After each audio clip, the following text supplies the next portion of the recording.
Salut, salut, chers fidèles abonnés de la chaîne Cliquez pour gagner. Trump fait passer une des lois les plus intéressantes dans l'écosystème de la crypto-monnaie qui va booster les crypto-monnaies et nous allons parler de P-Network, le résumé là, les récapitulatifs de P-Network.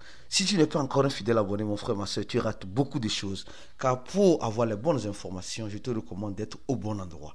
Alors ici, dans cette vidéo, nous allons parler de Donald Trump et nous allons parler de P-Network. Attention, beaucoup de choses se préparent à l'horizon et nous sommes en train de voir que cela va commencer par booster les crypto-monnaies.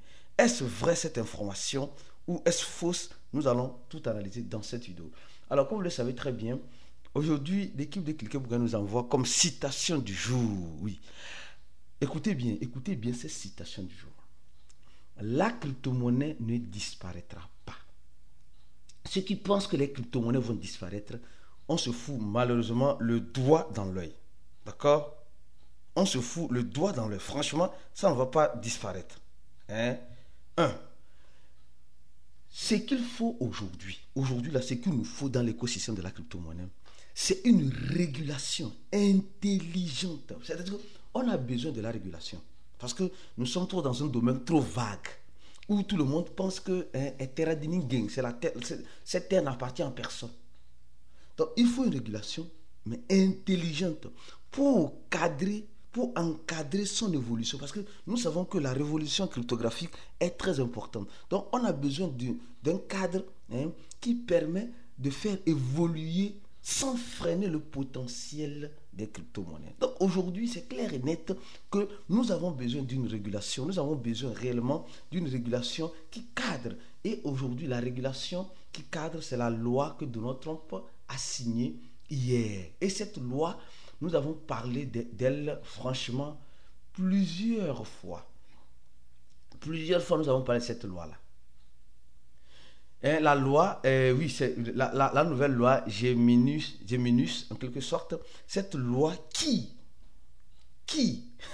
met déjà beaucoup de choses, met déjà beaucoup de points sur les i. Beaucoup de points sur les i. Alors, ceux qui sont abonnés à notre channel Telegram, vous n'allez pas me dire que vous ne savez pas ça. Parce que dès lors, on ne cesse de parler de cette nouvelle loi, que le gouvernement américain veut signer ou se prépare à signer. Et si je remonte bien les postes,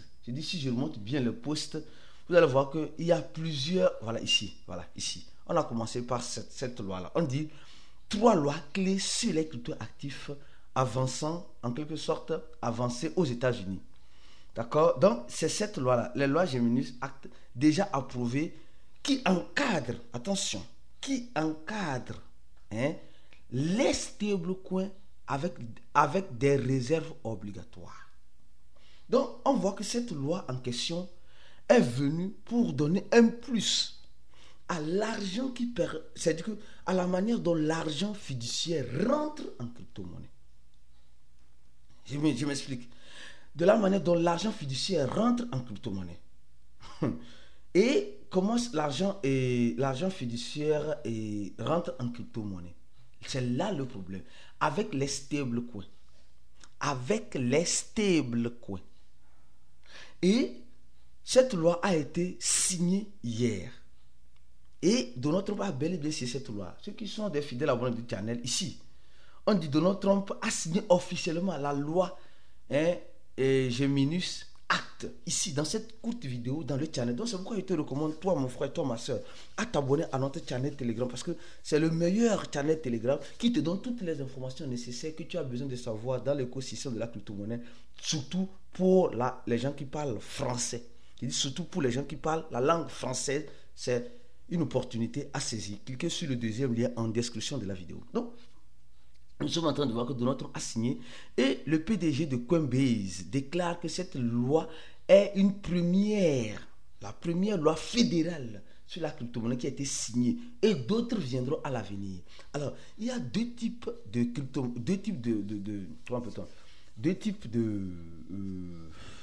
stablecoins que nous avons l'habitude d'utiliser sur le marché. Il y a le USDT, d'accord, le USDT qui est bien capitalisé ici, et le USTC. Le USTC, elle appartient à qui? À Coinbase, d'accord? Elle appartient à Coinbase. Et au même moment qu'elle appartient à Coinbase, alors, on voit que on dit le responsable, hein, le responsable de quoi? De Tether, c'est-à-dire USDT, déclare que sa société allait pleinement innover et enrichir son stablecoin en phase USDT en respectant la nouvelle loi. Ça commence à être très intéressant. Très intéressant.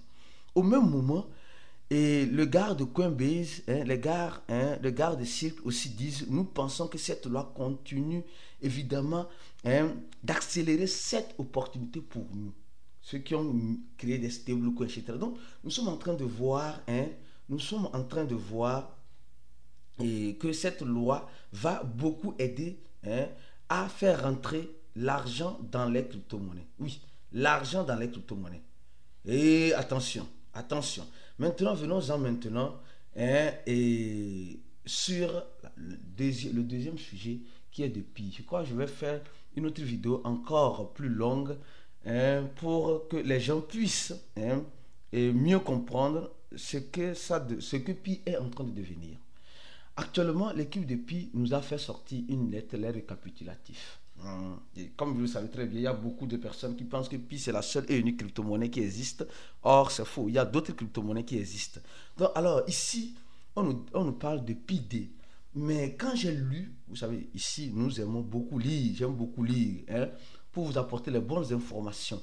Et je tiens juste à vous rappeler aussi une chose importante, capitale. Pour ceux qui sont dans le channel de Cliquer pour gagner là, vous avez remarqué que hier, nous avons fait une conférence. Hier, nous avons fait une conférence ici. Et la conférence a été enregistrée dans le channel où nous avons parlé du pourquoi et du comment tu vas devenir millionnaire. Attention. Écoutez ce vocal-là dans le channel. Pour devenir millionnaire, il faut apprendre à vendre. On ne devient jamais millionnaire en achetant simplement. Attention. Attention. Et écoutez ça, vous allez mieux comprendre pourquoi je vous dis cela. Alors, si je viens sur la récapitulatif de Pi Network, je vois qu'il y a beaucoup de choses. Les gars nous disent qu'ils ont lancé un défi dans l'écosystème. La 8e étape du défi de l'écosystème de Pi-D, etc. Mais il y a quelque chose qui a beaucoup attiré mon attention. On nous dit simplement qu'il y a eu en ce sens-là, 2 millions de pionniers ont lancé 760 000 je crois bien défis. Et là on est dans le studio, voilà ici, voilà, c'est ce bilan que je cherche. Et on nous dit ici qu'il y a eu plus de 760 applications qui ont été lancées dans le chatbot depuis. Et 14 100 applications personnalisées ont été créées et publiées.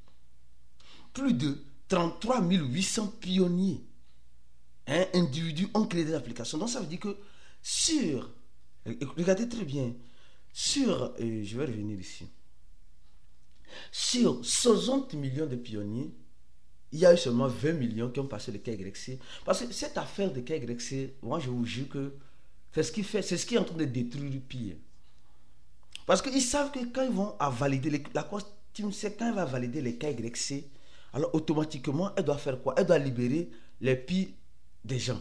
Il y a certains qui ont déjà fait la migration, ils attendent actuellement la deuxième migration. Mais la majorité n'ont même pas encore validé les KYC. Et quand c'est comme cela, ce n'est pas beau. Je dis quand c'est comme cela, ce n'est pas joli à voir. Moi, personnellement, je dis que ce n'est pas joli à voir. Pourquoi? Parce que il y a certaines personnes qui semblent être exclues. Ils ont demandé de faire le KYC. Mais dès lors, jusqu'à maintenant, rien ne bouge du doigt. Rien ne bouge du doigt. Et c'est un peu triste. Moi, je trouve ça un peu triste. Donc, alors, on nous dit simplement qu'il y a seulement 34. Donc, si aujourd'hui, tout le monde ne s'accroche pas à l'évolution de Pi, parce qu'il y a certains qui sont bloqués. Il y a certains qui sont bloqués, qui ne peuvent pas malheureusement, utiliser ou fluir de l'écosystème de Pi parce que le KYC n'a pas été validé.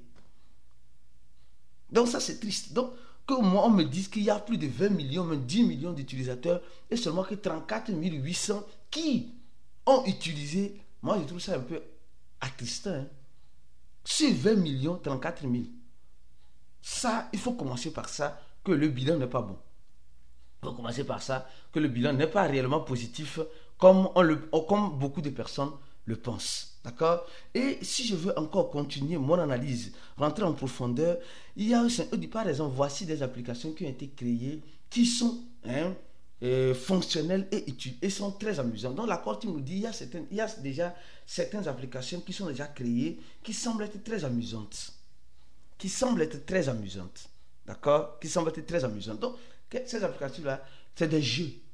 Il y a un jeu, il y a un chat avec des informations sur l'espace et sur l'univers de la crypto-monnaie. Il y a un chatbot qui aide les pionniers à rester en bonne santé. J'ai trouvé ça très génial parce qu'il faut avoir la santé avant de penser à d'autres choses, vrai ou faux. Donc, c'est ça. Donc, il y a cet aspect-là aussi qui semble être très bon. On dit le jeu dans lequel vous allez faire voler les oiseaux, etc. Donc, c'est des choses diverses qui en quelque sorte vont rendre un peu l'ambiance un peu conviviale dans la diversification, etc. Donc, mais est-ce que c'est ce que les pionniers attendent? Est-ce que c'est ce que les pionniers attendent? Je crois que non. Ce n'est pas ce que les pionniers attendent. Ce n'est pas ce que les pionniers attendent. Et qu'est-ce que les pionniers attendent? Les pionniers attendent simplement que le prix de pi n'a qu'à décoller. Parce que regardez, on dit plus de 37 millions de pi aussi ont été mis en staking. Plus de 37 millions.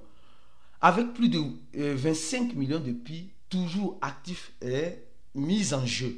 Donc il y avait déjà 25 millions sur 34 millions. Je crois que ce que je vais faire, je vais repréparer une autre vidéo un peu plus claire et nette, afin que tu puisses mieux comprendre cet aspect de staking.